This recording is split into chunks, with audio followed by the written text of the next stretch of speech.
This is a 2006 Kawasaki Ninja 250EX. Having problems starting the engine.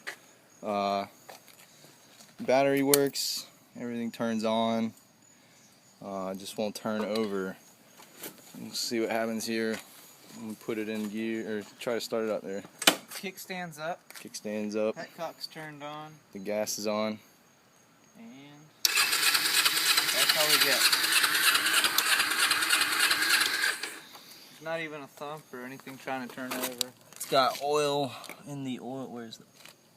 There it is. Oil viewfinder. Now tilt it back that way so we show the level of oil. It's decent. It's not too low, not too high. Bought a new petcock and it's turned on. There's gas when you pull this out. Gas comes out.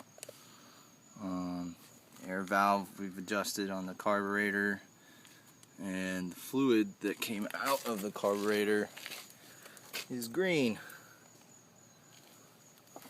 So anything you can do to help would be great.